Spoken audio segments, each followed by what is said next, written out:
Bringing yourself into a comfortable seated position, or perhaps you're lying down. Welcome yourself onto your mat. Welcome yourself to your practice. Kripalu Yoga reminds us again and again that the state of compassion, the state of non-judgment, and the state of self-awareness constantly weave and dance together.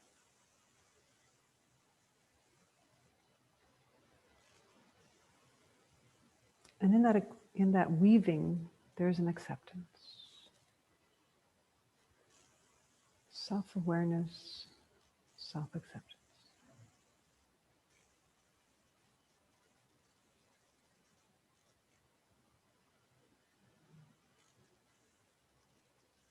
And allow your breath to rein in your thoughts. Thoughts that meander, that move from branch to branch,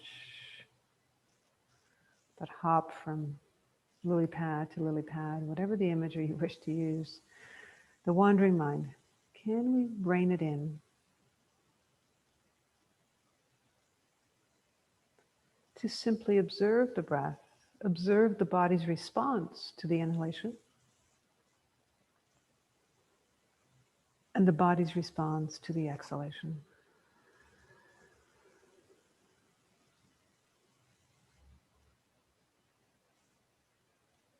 And again, the inhalation and the exhalation.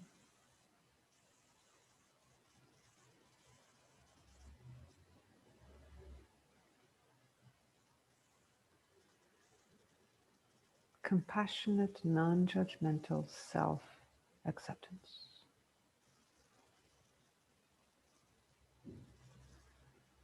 Letting your awareness return to that statement again and again, to that simple statement.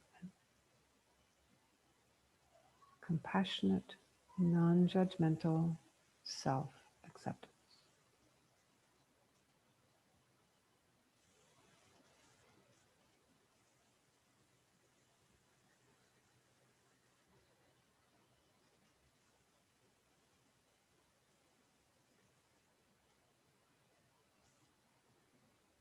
And then from this platform of self-acceptance and self-awareness, an intention begins to bubble up to our conscious surface. Intention. What is your intention for this practice?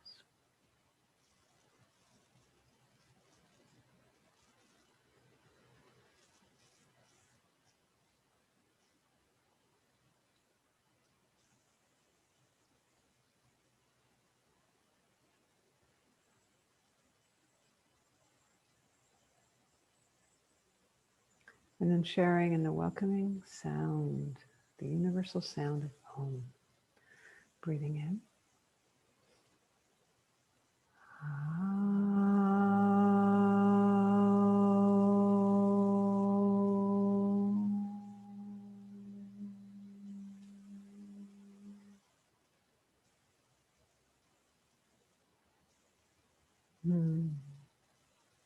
Yeah.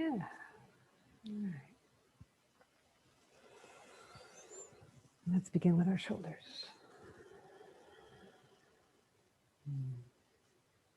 As our shoulders roll down, the upper body rolls forward, the head drops, and then inhale, the shoulders come up, lifting your chin. All the attention drawn to the moving shoulders. Up and back and down. Again and again. Take your time. Is there something sticky between the shoulder blades and the ribs? Something that's preventing them from gliding over the ribs? Sometimes it's nice to do one shoulder at a time. Let one come up and then down. and the other. And other times it feels really good to do them together. Observe the neck's response to the moving shoulder or shoulders. Where does it naturally go? Where does it naturally fall?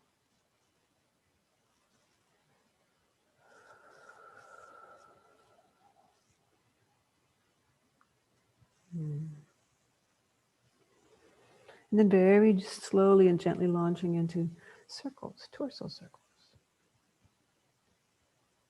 I'm making the assumption here that we're seated. If you're choosing to be on your back and do something different, that's great.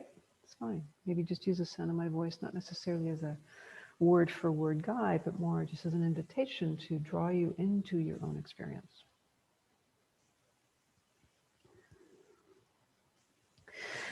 Feel the inhalation as we sweep off to one side and then forward. And then the exhalation as we go to the other side and back. Be in the movement. So often we are outside of what we are doing. Our mind is elsewhere and the body is doing whatever it is it's doing. So in yoga, we're constantly inviting those two to be together, the body, the mind, and of course, our feelings. And then the other part of ourselves that may feel neglected or unheard. And then letting your right arm come out in front, sweeping it off to the left, all the way around. And then the other arm. So we're alternating. Left arm out, breathing in on your way up, exhale down. And then the other arm. Inhale and exhale. Slow and easy movement.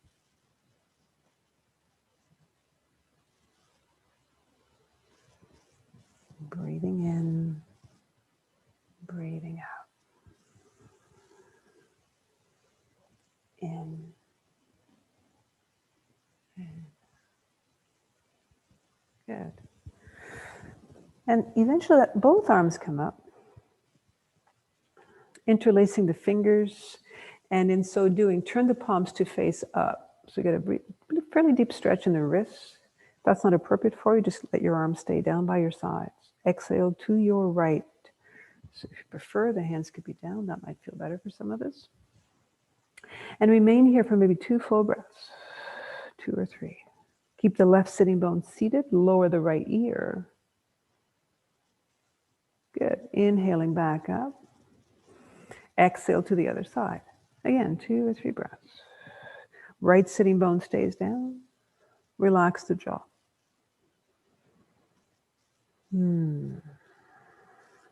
Deep breaths. This time, inhale up, but bring the right hand down, right arm down, and let the left arm reach to the right side, and then open up that left shoulder, looking up towards the left, and then roll that left shoulder forward and down, the hand coming fairly close to the floor, and then again, open up the arm, look to your left and up, and then roll. Let that rolling come all the way down, even almost to your hip. There's just a little bit of rotation there. The waist noticeably rotated, the waist noticeably twisted. And then slowly open up both the ribs and the waist. It's a really nice movement to access the fascial planes that can get pretty tight. Relax the jaw. And then slowly come on back. Lift both arms for a moment as we ease to the other side. Left hand comes down. Right arm reaches to the right. Just feel that stretch. And then very slowly roll the right shoulder forward. And inhale, letting that right arm open. Again, roll forward. And open. Seldom do the 2 sides feel the same. And that's okay. Symmetry is not necessarily a definition of balance. The two sides are not ever the same. They can't be because our viscera, our internal organs, are not symmetrical. Our body is this beautiful collection of, like a kaleidoscope, of organs and systems and so on. So just honoring the differences is just as important as trying to make them as strong as balanced as possible. All right, a little tapping the calves. Yeah. And then bringing the knees in, roughly at 90 degrees, the feet a little bit wider than your hips, placing the hands on the knees, on just below the kneecaps. Sweep the chin forward, breathing in, and on the exhalation round, tuck the chin in towards the chest, feel the curvature in the spine. Breathing in, sweep the chin forward, gliding the shoulders down, lots of space at the front of the body. Exhale, round. Again, inhaling, ease forward. Exhaling, round. Very beneficial movement for the whole spine.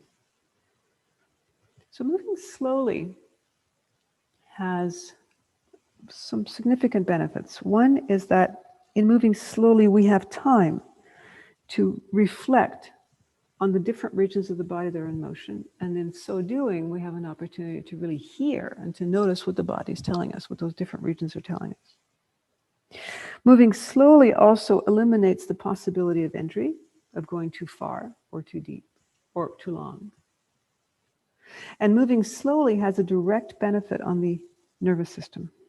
It calms the nervous system. We move out of the fight or flight. When we move slowly, we're not worried about the lions and the tigers and the bears possibly using us for dinner. Just taking our time. Everything is in harmony right now. In and out. And then continue back as we come onto our backs. And as we do so, hands come to the knees, circling the knees. Massaging the lower back with the moving knees, relaxing the jaw. Yeah. Guiding the left leg to the floor and using just the right hand, relaxing the left arm and the left leg. So the left leg can be bent or straight, whatever feels better for your body. Using the right, either on the knee or underneath it, breathe out. Thigh moves into the belly, relax the jaw. There is a very important relationship between whatever happens in the hip and the jaw. When the jaw is tight, the hip will not be as fluid and as mobile as it can be when we have a relaxed jaw. When our hips are tight, they will impact the jaw as well. So they work together. So where do you start? Do you start with the hip, or do you start with the jaw? Which one do you have the greatest agency over?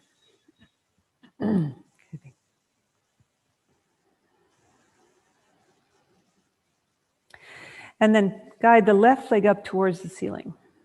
Continue to move this right knee. Again, the hand under on top. Having lifted the left leg has now created a different position for the pelvis. So when we move the right thigh, you may find that it actually melts a little more deeply into the belly. And then inhale, ease the right leg away. Exhale, guide it towards the body. Breathing in, ease the leg away. Exhale, bring it towards you.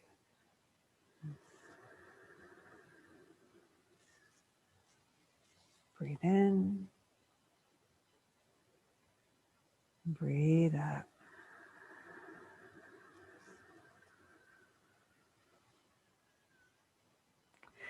And then changing the position of the top leg. So bringing it down about 45 degrees. Doing so in such a way that the waist is as close to the floor as possible. For some of us, the waist will touch. For others, we'll be slightly up, but we're activating the abdominal muscles to hold the leg where it is. If the knee is a little bent, that's fine. And then return to the right leg. Breathe out, thigh to belly. Breathe in, move the leg away. Exhale, draw it towards you. Keep pressing into your left heel. Feel the length in that left leg to the degree that you are able.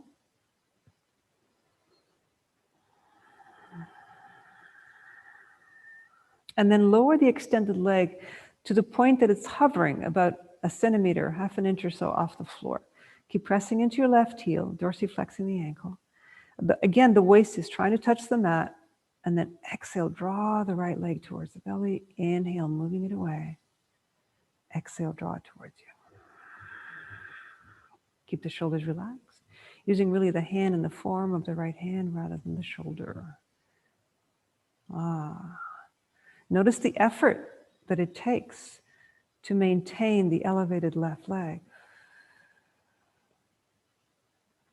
Breathing in, and then as the left leg lands, can you feel the softness that comes into the belly and how the right thigh becomes much more intimate with the belly?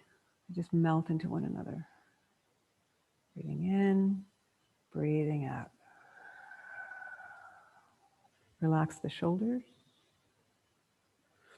And then start to move that right knee progressively towards the right. So begin by orienting it towards the shoulder on the exhalation. Inhale, move it away. Exhale, move it more towards the outside of the shoulder. And back in. And then a little more, maybe halfway to the floor, off to the right. The left leg can just be relaxed, or you can press into your heel if you prefer. Inhale, and eventually the leg comes all the way with the sole of the right foot against the inner left thigh for lying down tree pose. The right knee just rests. You may find it helpful to place something underneath that knee, such as a block or a rolled blanket or a towel. And then release the arms off to the sides or back into a V, or all the way back where the hands find one another. The key to this is to make sure that the shoulder blades are down. So if you're bringing the arms back, the shoulder blades came up. Better to have the arms less lifted, more open to the sides, with the shoulders clearly on the floor. Press into the heel, breathing in, exhale.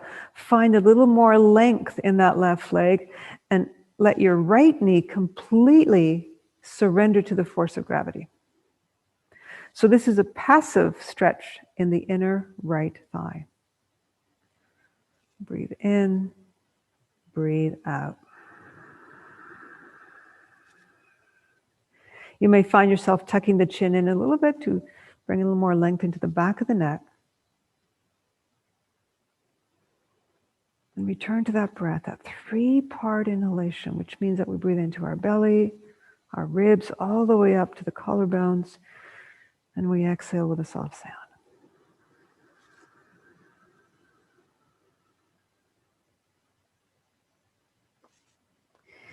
When this feels complete, the arms drift back to the sides. The straight leg now bends. The right knee comes up slowly. You can use your right hand to help it.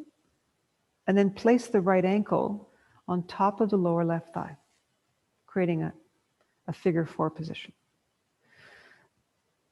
By pressing the waist down, we have a bit more stability on our back now, so we can lift the left foot on the exhalation. Breathe in, breathe out. Take your time.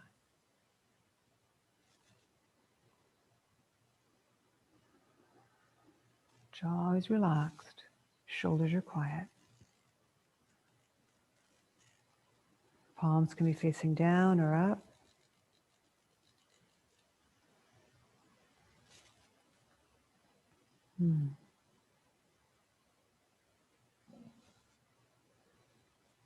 Nice and easy. And then bringing a bit more circular movement into the left leg. So it's still the same leg position, but now there's a circular action happening. Yeah. Release slowly by bringing instead of the ankle, bring the knee over. So we're crossing our legs. And notice the leg that's on top. That's going to be the assistant. That's the one that's going to help the left leg to fall towards the right. So the weight of the right leg is going to bring the left leg over. Now adjust the position of the foot, making sure that there's no undue sensation in the left knee. And gravity is all that it takes here. So exhale, feel the weight of the knees, surrender to gravity. Accessing the outside of the left leg. The IT band, the connective tissue on the outside of the thigh. A little bit of the left side of your hip. And if you'd like to add a bit more stretch up to the left side, lift the left arm. So as the knees fall to the right, you may get a little bit more opening in the left side. Breathe.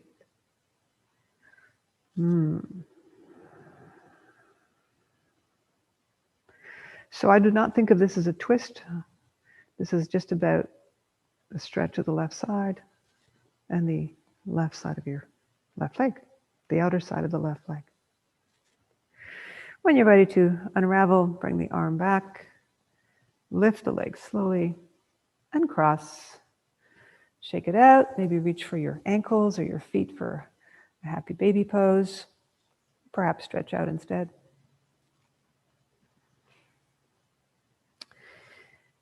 And then consider the other side. Guiding the left leg towards the body, using the left hand on that knee or underneath it, breathing out. Right leg bent or straight. Breathing in, breathing out. A question that is sometimes asked is, should I be breathing out and in through my mouth, or maybe in through my nose and out through my mouth? To keep my mouth closed. There's all sorts of curiosities around that. So the answer is, we begin where we feel comfortable. So if for some reason your sinus is a little blocked, or you got something going on in your nose, then you may prefer to keep the movement or keep the breath in and out of your mouth. If you like the idea of inhaling through your nose and exhaling through your mouth, that's another option. You may prefer to keep the mouth closed the whole time and just inhale and exhale through the nose. So there are a myriad of reasons why, or benefits for each of those variations. The benefit of exhaling through the mouth is that we are likely to release a little bit more carbon dioxide, to get a little bit more deeply into the dormant areas, dormant pockets of our lungs. I will continue in a moment as we slowly move the knee a little more towards the left shoulder, breathing out. And again, the right leg may be bent or straight. Exhale to the outside of the shoulder. Breathing in, breathing out. Eventually all the way with the right leg extended, bring the sole of the left foot against the inner right thigh. Lying down, tree posture. Press into the heel, slight tucking in of your chin, and then the arms, the branches, the canopy, whatever your arms wish to do. So the challenge of inhaling through the mouth is that the air will not be as easily filtered. Our sinuses have in them a lovely filtration system to trap particulates that our body, that our lungs may not be happy to have in. So that's one of the great benefits of breathing in through your nose instead of your mouth. Also, your mouth will tend to get a little drier if you inhale through your mouth. The advantage of inhaling through the nose, other than filtration, is that the calming effect on the nervous system is much more defined. much more defined. Our life force is, I should say, an energetic center. And we have several of them, of course. When we inhale, one of those centers is basically a very happy camper because we're getting that fresh oxygen moving through it. So sometimes there's certain breathing exercises that will focus on a combination of inhaling through one, exhaling through the other, or doing it very quickly, such as in Kapalabhati or Nadi Shodhana, where we're gently going from side to side. Is it better? No, it's just different, depending on where we're at. Yeah. Arms come back to the sides, bending the straight leg. Let your left ankle come up onto the lower right thigh. The knee opens. Press the waist down. And on the exhalation, lift the right foot. Just one more thing I'd like to say about inhaling and exhaling through the nose is that it creates a deeper sense of introspection. And that is why it is often used in meditative practices. It draws us a little more clearly into ourselves.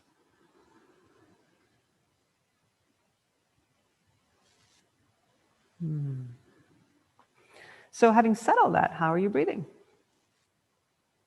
How is your breath? Maybe you're alternating. Sometimes it's open, the mouth is open, sometimes the mouth is closed.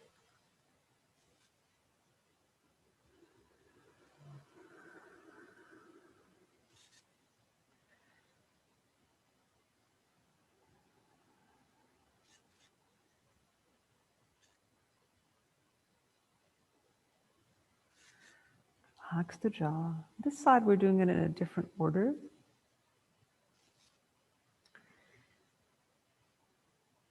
Just kind of noticing this side.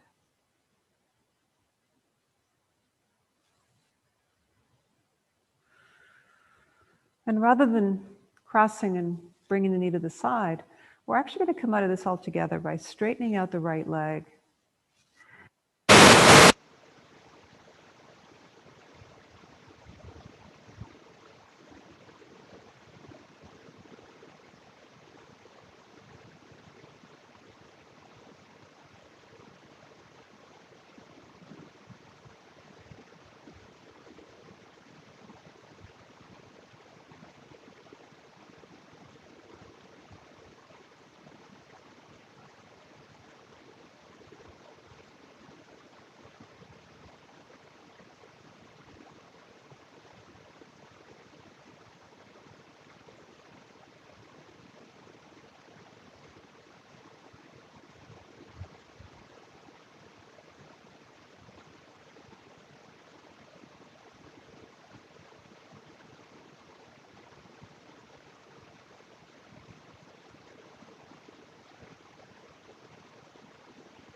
Ida, we lost the sound.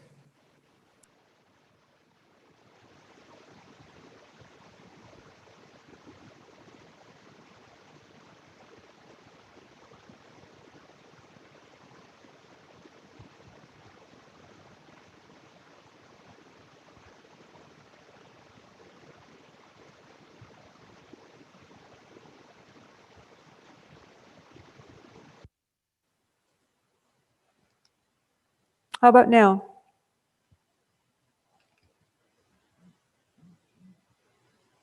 Can you hear me now?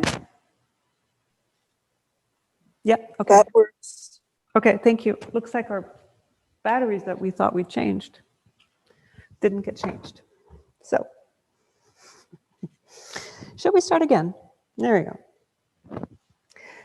So thank you for letting me know. Otherwise I'd be talking into the air, right? So find the position for your knees, your hands, or your elbows, and begin to glide back and glide forward, slowly forward. Gliding back, glide forward. Easy movement. Take lots of time to feel.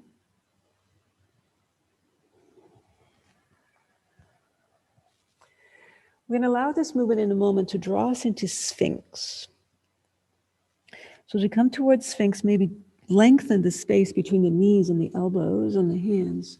And then if you're doing this from your hands, let the elbows land. Very gradually lower the hips. Glide the shoulders away from the ears, lengthening out of your waist. 90-degree angle, roughly at the elbows. And in order to create stability, press the pubic bone down and tilt your tailbone such that it points back towards the toes. So it's actually two very significant movements. One is down with the pubic bone and then back through the tailbone. Can we do those together? So if you point the tailbone too far back, the tailbone or the pubic bone will come up. If you press the pubic bone down really strongly, the tailbone will come up. So finding the balance. So pubic bone down, tailbone back, down and back. And when that's established, then we can bring our attention to the upper body. So draw the elbows towards you without actually moving them. Lengthening out of the waist. Relax the muscles of the face. And allow your eyes, if they're open, to look no further than your fingertips. So the back of the neck is spacious.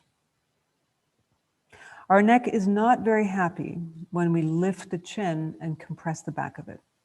It's not a good place for it to be. Glide the shoulders back, deep breaths, jaw soft. And a variation to this that's kind of fun sometimes to play with is to bend the knees. And as you bend the knees, can you bring the heels closer to your buttocks? Ooh, deep stretch for the glutes, and then slowly lower the legs. Can we do that without losing the activation of the upper body? So as the knees bend, the elbows move towards the hips, looking at your fingers, glide the shoulders away from your ears, and then bring the feet back down. Again, slowly. Decide if this is a good thing to continue with, or you would rather not do the bending and just keep the feet down, or you'd rather keep the feet up. Active elbows, shoulders back and down. Soften the jaw, relax the neck. You may even want to open your mouth and just let your tongue hang out momentarily. Just completely relax that face.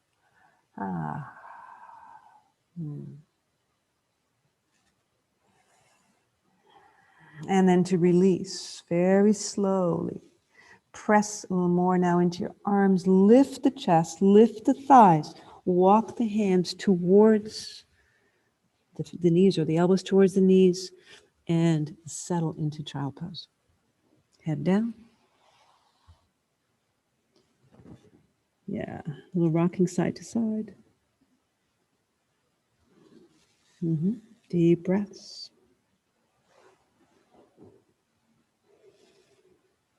Yeah. Acknowledge this deeply, deeply relaxing pose.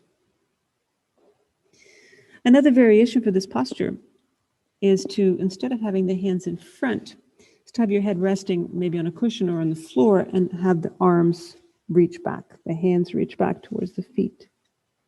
Okay, completely different in terms of the arm position, but very similar in terms of the benefit for the back.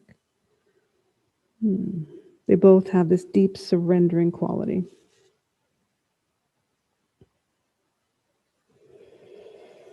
Return back up to our table and establish the base for your both the knees and the arms, so palms. Sometimes fists could be a nice variation. Some of us. Okay. Or of course, some of us may have some wrist supports. So if you have wrist supports nearby, they can be really helpful. So mine are hidden in the back here. I'll just bring them out.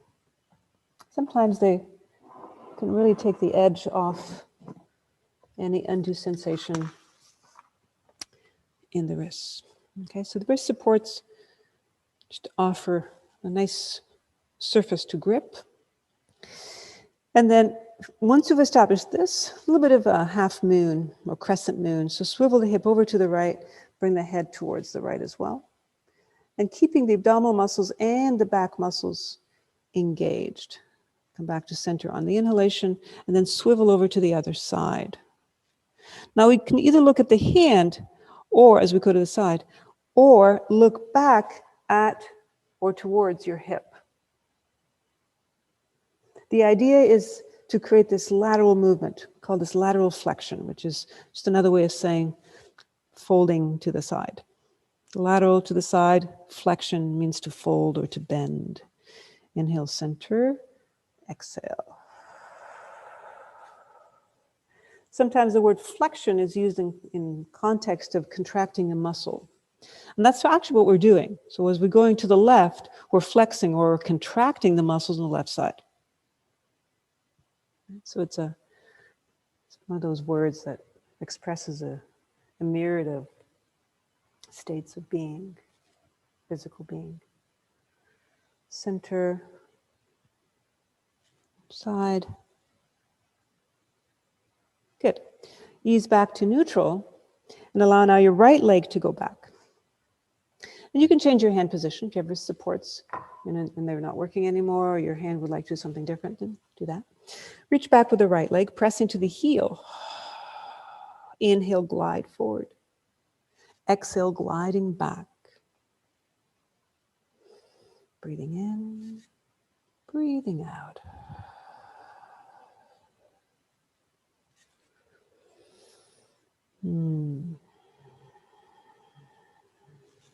Exhale and draw this time the knee towards the head, rounding the spine. Inhale, bring it back. Exhale, take that right leg over to the left, looking over your left shoulder. Come on back. Exhale, bring it forward. Inhale back. Exhale to your left. We're back to that flexion. Inhale, center. Exhale, forward. Next time, inhale. Exhale over to your left. Place the right elbow down. And pressing into your right heel, bring the head as close to the left, to the back foot, the right foot as possible. And again, we're into flexion territory, right? We're creating a contraction on the left side and an opening or a spaciousness on the right.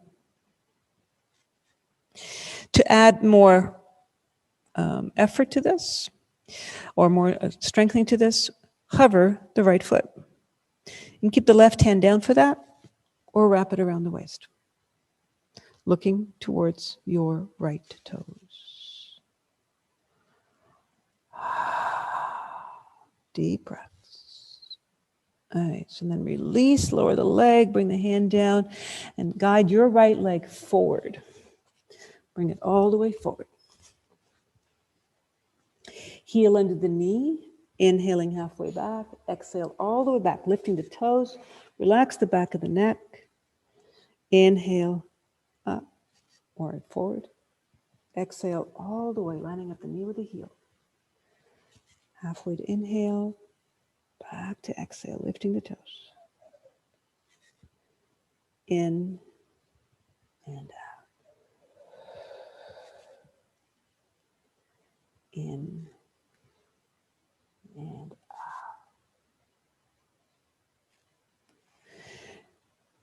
In and then remaining forward. Ease the hands to the forward knee, gliding the shoulders down. And hold this variation of knee down warrior. So, as we do in our warrior one, the hips are trying to be square to the side. So there's there's no torque. There's an alignment here. So are the shoulders. So the shoulders and the hips are forward. And then the hands can stay on the knee, that's fine. Or maybe come behind, interlace the fingers, or lift them up towards the ceiling into 90-degree elbows or framing the head. So that's the arm position. The second bit that you may want to add to this is to create a little bit of extension in the back. What that means is from wherever your arms are, tuck your tailbone under just slightly, and then with that tuck, extend up out of the waist, reach through the crown, and breathe. Relax the jaw, deep stretch in the left hip flexor. If you've come into the extension, then there's a lot more involvement, a lot more activation in the muscles of the back. That may not be appropriate for all of us. Okay? You may prefer to be a little more neutral. Yeah. And then release, lower the right ribs towards the right thigh or the inside of the thigh. Bring the hands down, back toes curl, lifting your back knee. Glide the shoulders back, pressing into the heel. Hands lightly on the floor or rest on your hips. Or maybe have a different variation of this. And trying to make the body into a ramp. So the back of the head is angled relative to the shoulders. If there was a ball on a little track, that track would be perfectly straight. So it would start in the back of your head and roll out over your left heel. So straighten the knee as much as you can. And then release, bring the hands down and step back into either bent knee down dog, adjusting the hands, or into plank on your palms or perhaps your elbows. Knees could be down for plank or maybe they're up. And hold. It's really activating posture for the upper body. And then release and let everything melt to child pose or to anything else that feels like a good balance. Relax the head, relax the jaw. A little rocking of the hips.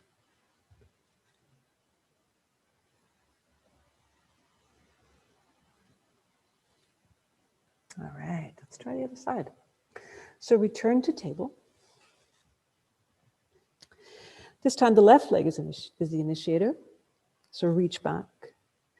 Press into the heel. Lots of stretch in the left toes. Pay attention also to the hand position. Okay, some of us are on our hands. Some of us on our fists or the wrist supports or the elbows. Just a little note for those of you that are on your hands, spread the fingers as wide apart as you can, like a giant spider's web. And the reason for that is just to make sure that energy is flowing through the palms. Yeah.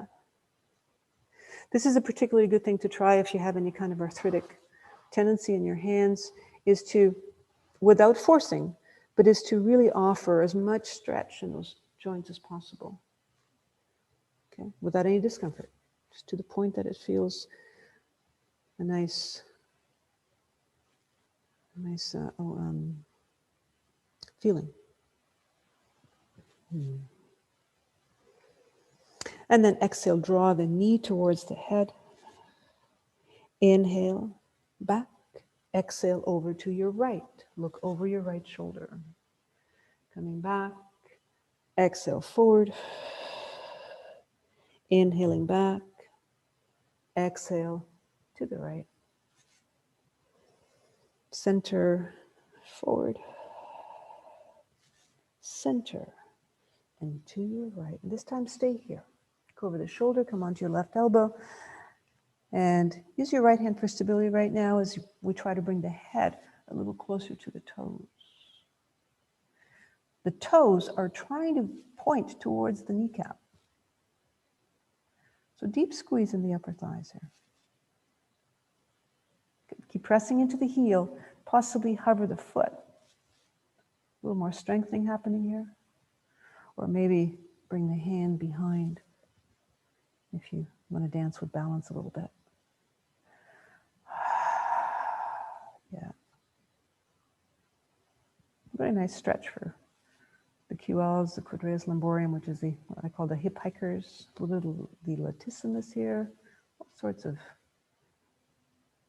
muscle groups are being greeted. And then release, hand down, leg down. Walk the leg back to the center and step it forward. So the left leg is now in front. Inhaling halfway back, exhale all the way back, lifting the toes. Breathing in, breathing out. In and out.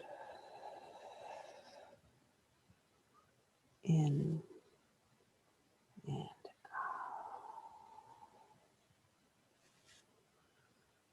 Lots of time to feel, to notice. And of course, to move in accordance with your intention.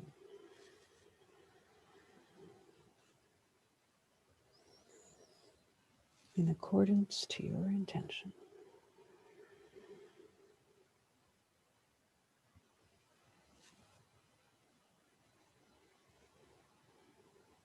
And then remaining forward, adjusting the foot, assuring that the knee and the heel are lined up. Bring the hands to that forward knee, lifting the torso. Sometimes it's helpful to bring the foot a little more to the outside just to make sure that we can square off the hips. So hips facing forward, shoulders are facing forward.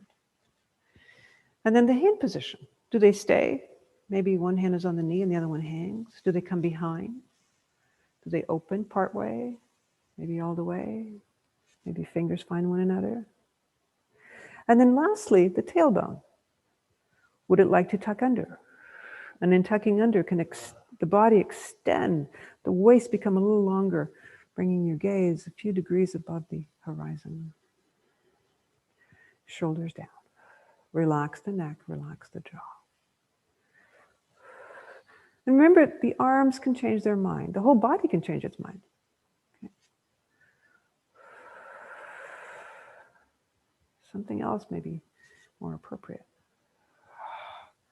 Glide the shoulders down. Wherever the arms are, keep the shoulders down. This time we're going to come to standing. So as you come out of it, actually not quite yet to standing, just one more little moment here. Ease forward. We want to forget that left leg strengthener. Come forward, ribs on the thigh or on the inside. Back toes possibly curl, pressing into the heel. Lengthen heel to crown, hands down or out to the sides or behind you.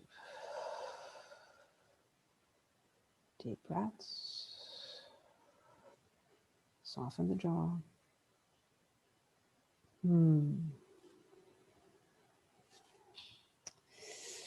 And now we're going to come to standing. So stepping up. Hands either hang in a free fall ragdoll or a little bit higher depending on how we wish to have our head. If you have concerns about too much pressure to your head, such as high blood pressure, do not let your head be below your pelvis. Come up a little higher. Relax the wrists. Soften the jaw. Maybe close your eyes or just feel the weight of the hands, creating a stretch in the back of the neck. And then gradually all the way up. All the way up. Relax the wrists. Yeah. There we go.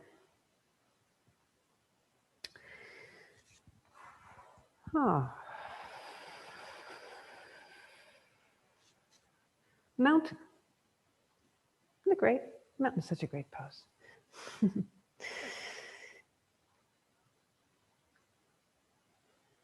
Distributing the weight evenly through the perimeter of each foot. So that's a little bit of a mind puzzle, right? So forward and back, left and right, evenly distributed. And imagine that you're standing on a little hill. And that hill is the exact shape of your arch.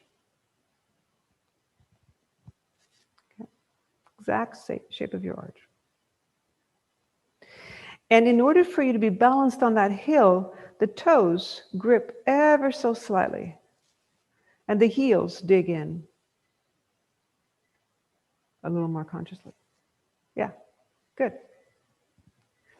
Now, once we have the established balance on this imaginary hill, i.e. the arches, now we can lengthen up out of our waist, lift the sternum, relax the arms, reach through your crown, and perhaps lift the arms out to the sides. Good. Hold here for a moment. Rotate the palms up and notice what happens in the shoulders. Breathe in, exhale, rotate the palms down. See if that movement can involve not just the arms, but also the muscles of the back. So as you rotate, can you feel the muscles of your back? Breathe in, exhale, can you feel the muscles of the back? Without rounding, we're still aligned. Again, rotate. Yeah, this is a really valuable movement, subtle, but it's really valuable for those of us that tend to round, to hunch the shoulders. Open. Good. Open. There you go. And then slowly lower the arms. Ooh, and you find there's a little tingling, a little blood supply going back. Okay. Prepare for tree pose. So shifting the weight now to your left foot. Let the right knee gradually open. Soften the jaw. Nice and tall. Yeah. And just feel this. Arms relaxed. Standing hip draws in. So if for a moment you could just look at the camera, this hip movement, for me, and for many of us, I would imagine, is kind of a way to hang out in our hip. As someone I know says, hang out in your joints, right? Joints don't want to be hung in, okay? But by bringing the hip in, you can actually see the alignment of my, relative to the color of the shirt I'm wearing. When my hip comes in, we level out. It's like a canoe that's about to tip, okay? So we level out. Keeping that level, now we can lift the foot. If we lift the foot while the hip is out, then we're constantly trying to compensate because the foot comes up, the hip's out here, so the upper body's got to come here so that you don't fall, right? But if we start with that foundation right from the beginning, then we can lift without any concern about any kind of lateral imbalance. And then perhaps using your hand for some of us to come a little higher. Remember, resting on the knee is never a good thing. It's one of those definitive statements. Okay, it's never a good idea to press onto a knee from either side. Above or below is fine. And then, once you've established this, the tree trunk, once it's rooted, it's ready to grow here, now we can add our canopy. Our arms maybe just out to the sides, maybe a little higher. Maybe use one hand, place it on your crown to encourage the growth. Reach up, way up. Or maybe draw the arms back down. And breathe. The arms are to the sides rather than forward, because as soon as they ease forward, then our shoulders will tend to round. And that little exercise we did a moment ago with the arms up or down, actually you can try it here.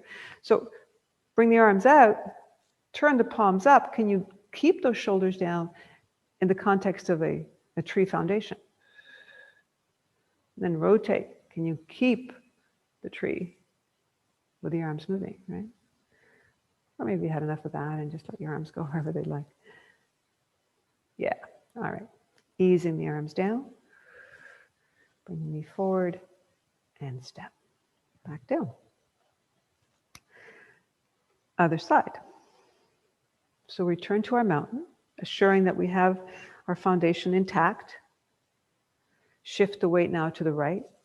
So the whole body moves, not the hip. Okay, so the whole body just moving slightly. Center the weight over the right foot. Lifting the knee and slowly open. The hands may be down, maybe they're at your heart. Hands in prayer position has a very calming effect on our nervous system, hence the reason why it's used for contemplative practices. Shoulders are down. It's called prayer position, but you don't have to be praying in this position, okay? Just whatever word you want to call that draws you into an inner calm. Okay. Hip stays in, and then maybe the foot stays or floats up to the ankle or to below the knee or to above the knee. And again, be mindful of this standing hip, how easily it starts to wander. Right? It's like a puppy, right? Just kind of, you train the puppy, you got to gently pull it back. Come on back, right? Draw it back.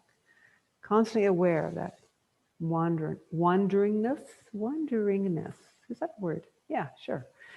Relax the jaw, and then add your arms. I think wonderment would probably be a better word. Can you find the wonderment in this pose? Yeah. Deep breaths, jaw soft. Be in your body. Good. And easing back. Return to mountain. I'm going to come to one more standing pose, and that's Stargazer. So your right foot steps ahead, and the hands come behind.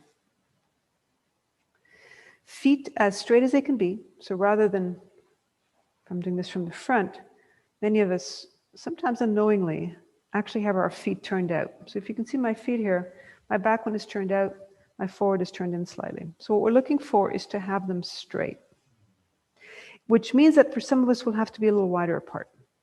If you don't want to test your balance, almost like you're a tightrope walker, then place the feet on the same line. So there's a little more adduction happening in the upper thighs. Okay? I'll just do this from the side so we can see what's happening in the spine. So with the feet straight, hands behind. And I've referred to this particular technique before when we want to create a back extension, to first tuck the tailbone under and ease or bring up the floor of your pelvis to provide the stability for now the back to reach up and extend back. Strong inner thighs, jaw relaxed, deep breaths, long waist. We're simply going to switch by lowering the chin and either stepping back or forward. I'm stepping back because my forward foot had less weight. And then we repeat. Tuck the tailbone under. Glide the shoulders under the heart. Extend up, looking above the horizon.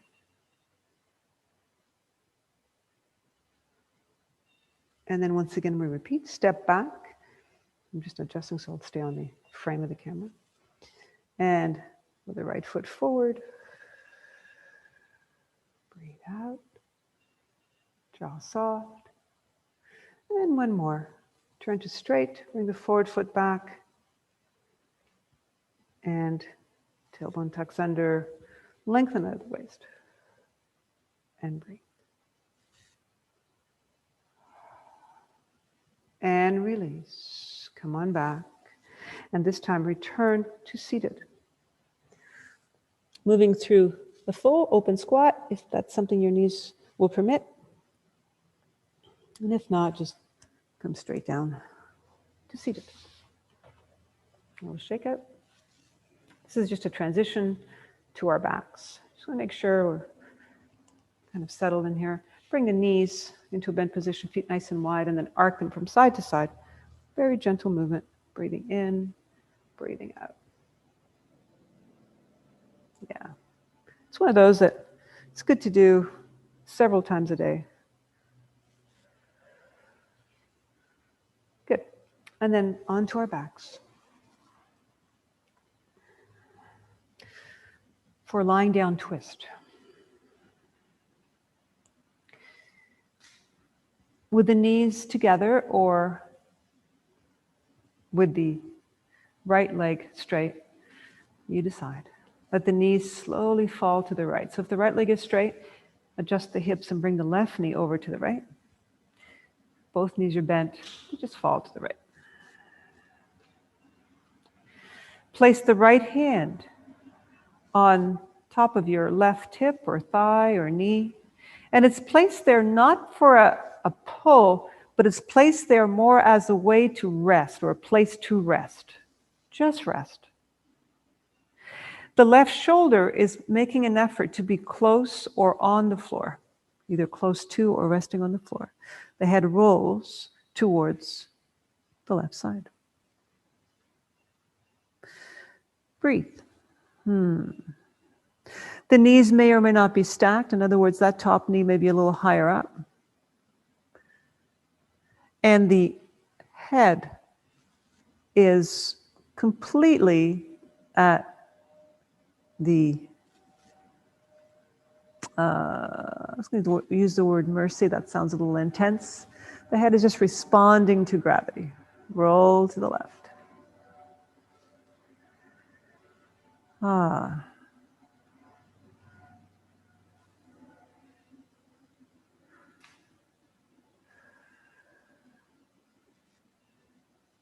Nice. The same care that you went to this side. Begin to roll, hugging the knees in the middle before we consider the other side. Side if you want to keep the left leg bent and the right knee comes over, or have both knees bent and they both fall gently towards the left. Head falls to the right. The right shoulder heavy and relaxed. The left hand lands on somewhere on the right hip or thigh or knee. And it's landing, it's not pulling, it's just resting. Breathe in, breathe out.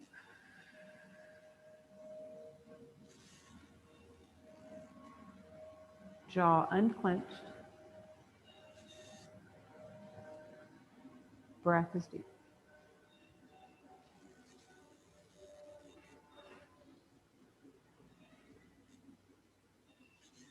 And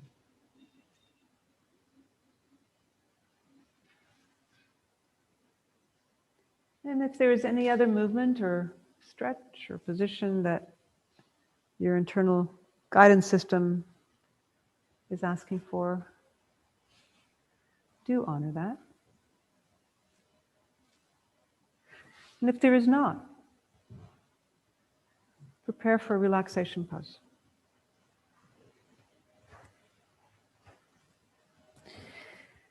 So relaxation pose is all about comfort, all about muscular deactivation.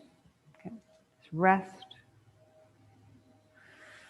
So go through segment by segment. Begin with your legs and your hips. Perhaps place something underneath the knees, or perhaps have the knees bent instead and not kneel, but lean into one another. That can feel really good sometimes. And then notice the position of the shoulders relative to the arms. Are the palms facing down? Are they facing up? Are they on your belly? Are they on your heart? What's the most comfortable position for the hands? And again, they do not have to be symmetrical. Maybe the left hand is resting on the floor and the other one is on your belly. And then between the hips and the shoulders reside the spine. Is the spine comfortable? There's some shifting that would make it even more so. And then finally the head. A little rolling from side to side until it finds its natural center. So once these regions have their place, then let the muscles hang from the bones and the face put aside the facade. Put aside the clown mask, whatever masks we wear sometimes to pretend that we're something that we are not. Put it aside. With the eyes closed, rest. The mind, as it wanders, can it follow the breath?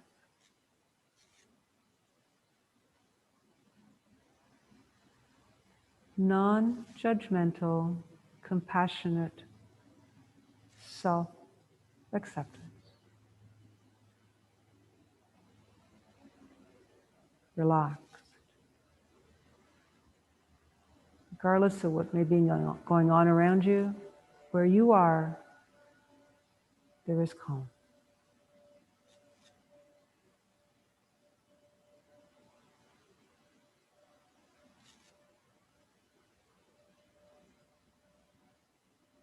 There is calm.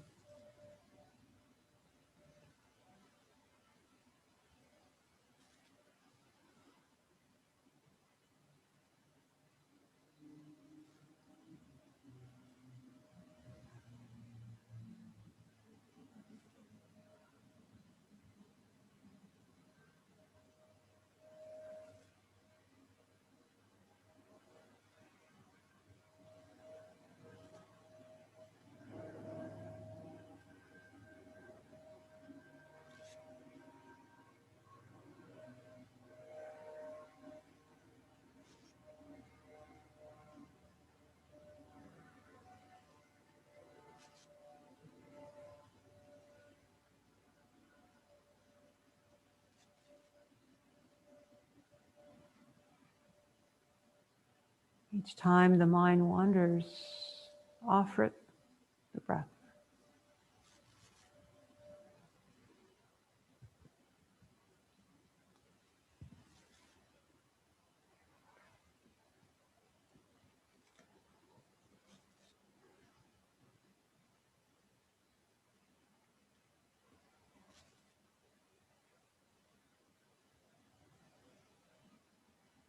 Remaining in this resting position as long as your body would like, as long as time permits.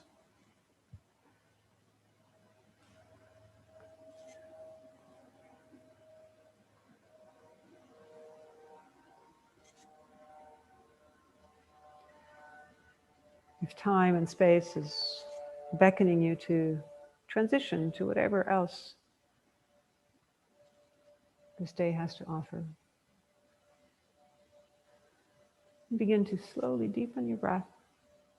As you exhale, allow your toes to start to wiggle and your fingers to wiggle. The head rolling side to side.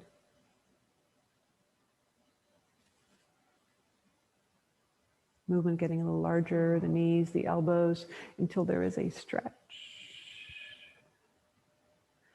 Maybe a yawn. Oh, yeah. Sounding is a wonderful way to press the reset button for our nervous system. If you're lying down, roll on to one side.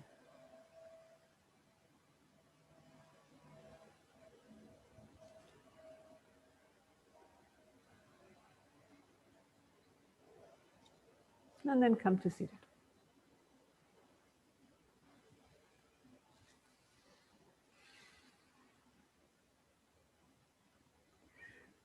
So sitting, resting in seated position. It may mean placing rolled up mat or something underneath the edge of your sits bones, or maybe using a rolled up towel. Let's sit here for a moment or so. And then let your hands just rest like a bowl in your belly. As the eyes are closed, what is it you'd like to see in your bowl today? Imagine your hands are the bowl. Hands are hands that feed you, hands that enable you to understand the world. What would you like to have in your bowl today?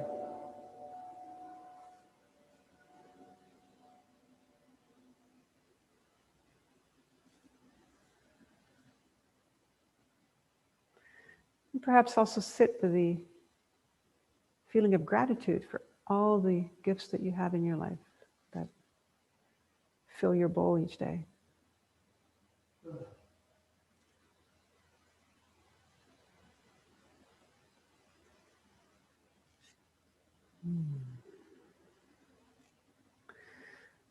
As an expression of gratitude for our practice together, slowly ease the hands out and above you. Inhaling.